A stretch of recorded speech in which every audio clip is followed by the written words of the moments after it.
आज मैं आपको बताऊंगी ब्रश के बारे में, और अगर आपका ब्रश ख़राब हो जाए तो क्या करना है उसके बारे में एक्सप्लेन करने वाली हूँ। ये एक सब्सक्राइबर की रिक्वेस्ट थी, मैंने बहुत टाइम पहले ही इसको बना लिया था, मैं अब डाल रही हूँ, मैं भूल गई थी इसको डालना। तो चलिए पहले मैं आपको दिखा रही हूँ ये ब्रश जो मेरे फेवरेट हैं। आप देख रहे हैं उसमें एक ख़राब भी हो गया है, तो वो क्यों हुआ है और इसको कैसे हम ठीक करेंगे मैं आपको आगे दिखाऊंगी। उससे पहले मैं आपको और सारे ब्रश भी दिखा रही हूँ मैं क्या क्या यूज़ करती हूँ। मेरे पास डिफरेंट कलेक्शन है ब्रश के, क्योंकि मैं आपको डिफरेंट डिज़ाइन दिखाती हूँ पेंट करके। सबसे पहले मैं आपको जो दिखा रही हूँ ये आपको मार्केट में ईज़िली मिल जाता है, वो वाला दिखा रही हूँ। ये है, आप देख लीजिए इसको। पहले मैं इसका हेयर आपको अभी रुके अच्छे से शो करती हूँ। तो ये आपको मार्केट में ईज़िली मिल जाता है, मैंने ज़्यादातर देखा है कि यही वाला मिलता है। और भी सारा है, तो आपको सारा परचेज़ करने की ज़रूरत नहीं है। आपका हाथ जिस ब्रश पे सेट है, अगर राउंड है तो आप राउंड ख़रीदेंगे, फ्लैट है तो आप फ्लैट ब्रश ख़रीदेंगे। अगर आप दोनों पेंट कर सकते हैं तो ख़रीदिए। बिगनर्स हैं तो ज़्यादा मटेरियल शुरू में आपको नहीं परचेज़ करना। सबसे पहले आप देखेंगे कि कौन से ब्रश से आपका अच्छा शेड हो रहा है, फिर आप उस हिसाब से ब्रश ख़रीदेंगे। ये देखिए, ये मेरे पास पुराना ब्रश है और ये सारे न्यू कलेक्शन है। और सबसे इम्पॉर्टेंट एक ब्रश जो सबके पास होना चाहिए, फिर आप फ्लैट से करें या राउंड से, ये है हमारा लाइनर ब्रश जो होता है 0 नंबर का। ये देखिए, आप देख रहे हैं मैंने दोनों एक साथ ही परचेज़ कर लिया था, क्योंकि मुझे ज़्यादा मैं पेंट करती हूँ तो ब्रश भी ख़राब होते हैं। जब आप ज़्यादा पेंट करते रहेंगे कुछ टाइम के बाद आपका जो ब्रश का हेयर है वो रगड़ने की वजह से ख़राब हो जाता है, या अगर आपका फैब्रिक बहुत ज़्यादा थिक है तो आपका ब्रश का हेयर जो है उस पर रगड़ने की वजह से ख़राब हो जाता है। अब ये देखिए, ये है मेरे पास ब्रश का सेट, इससे मैंने बहुत सारी पेंटिंग्स की हैं।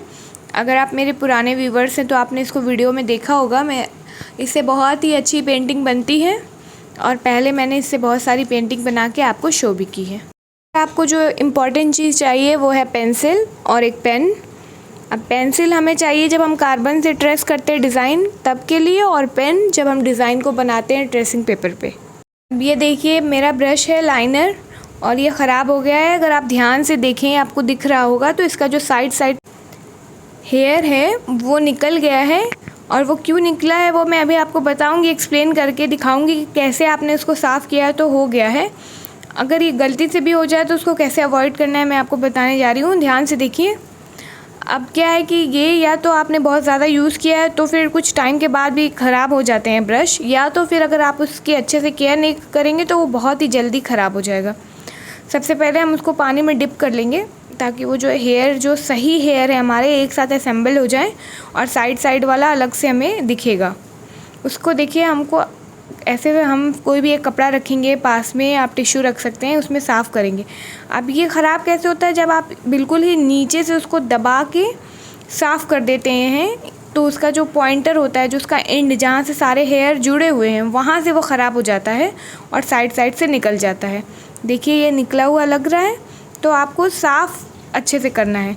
अगर आप इस तरीके से दबा कर साफ़ कर देंगे आपका ब्रश ख़राब, फिर भले ही आपने बहुत कम पेंटिंग की हो, ब्रश जल्दी ख़राब हो जाएगा। या दूसरा है, आप बहुत दिन से पेंटिंग कर रहे हैं और आप कभी भूल गए, कभी आपने रख दिया उसको गलत पोजीशन में या दब गया तो भी ख़राब हो जाता है। तो अब इसकी हम कटिंग करेंगे। आप कटिंग कैसे करेंगे,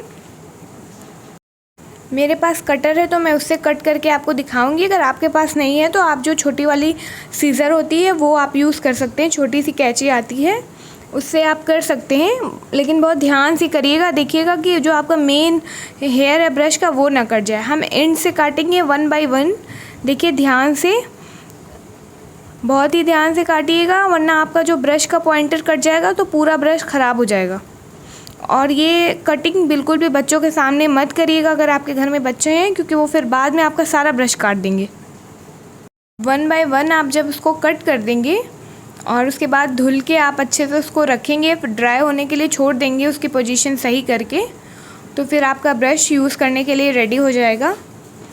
ये जो मैं कटर यूज़ कर रही हूँ ये मार्केट में अवेलेबल हैं और ये ज़्यादा कॉस्टली नहीं होते हैं, आपको अंडर 50 मिल जाएंगे।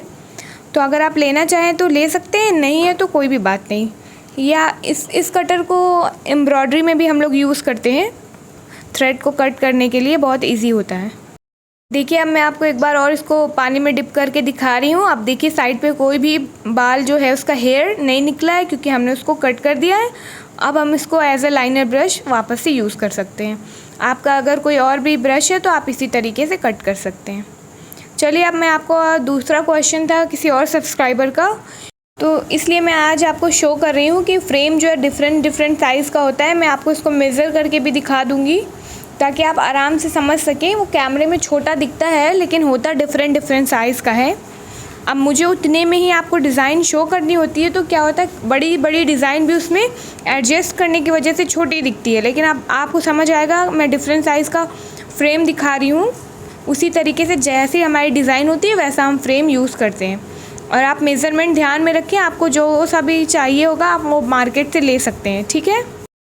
आपको मार्केट में डिफरेंट साइज़ का और टाइप का भी फ्रेम मिलता है। जैसे कि ये वुडन फ्रेम है, आपको एक प्लास्टिक का भी फ्रेम मिलता है।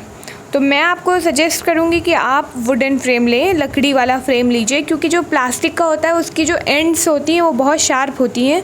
तो अगर आपने बहुत टाइट कर दिया और कपड़ा खींच लिया, अगर आप बिगनर्स हैं, अभी उतना आपको आइडिया नहीं है, तो आपका जो फैब्रिक है वो फट सकता है। लेकिन इसमें क्या होता है वुडन वाले में कि आपका फैब्रिक फटेगा नहीं। दूसरी बात, इसकी केयर मैं आपको बता रही हूँ कि आपको फ्रेम लेना है, उसके बाद उसको अच्छे से रखना कैसे है। ध्यान से देखिए, जो मेरा फ्रेम है अभी मैंने रखा है, ये जो छोटा वाला वो अभी न्यू है, और जो पहले से भी मेरा ओल्ड फ्रेम है आप देख रहे हैं सब पे मैंने लगाया हुआ है सेलो टेप। तो न्यू वाले पे आपको लगाने से क्या होगा कि आपका जो फैब्रिक है वो फटेगा भी नहीं। शार्प एंड्स हैं तो वो थोड़ी ब्लेंड हो जाती हैं उसकी एंड। और दूसरी बात है कि वो आपका जो फ्रेम है वो लॉन्ग टाइम तक चलेगा भी। अभी ये देखिए, ये एम्ब्रॉयडरी हुप है, इसमें मैं जनरली एम्ब्रॉयडरी करती हूँ, और ये सबसे छोटा मेरे पास था फ्रेम। जनरली पेंटिंग में तो इसकी नीड नहीं होती है, लेकिन मैंने फिर भी आपको शो कर दिया है कि ये भी साइज़ अवेलेबल है। तो आपको समझ आ गया है, फ्रेम की साइज़ बहुत डिफरेंट मिलती है। जिस साइज़ में आपको करना है आप ले लीजिए।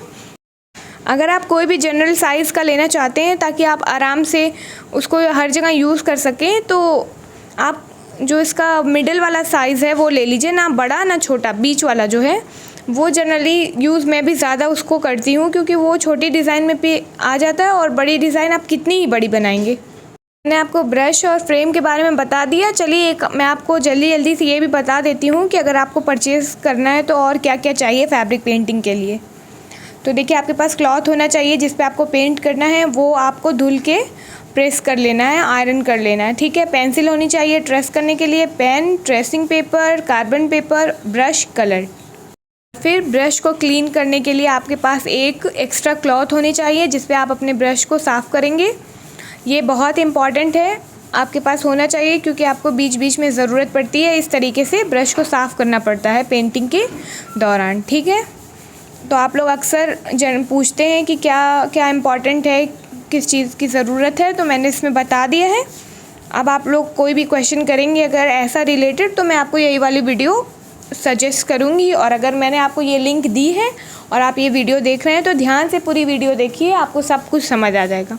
ये हमारा मीडियम, ये भी इम्पॉर्टेंट है पेंटिंग के लिए, और इसको मैं बॉटल में डाल के एक साथ रखती हूँ, इसीलिए मैं बॉटल से पेंट करती हूँ, तो आपको लगता है मैं डायरेक्टली पेंट कर रही हूँ।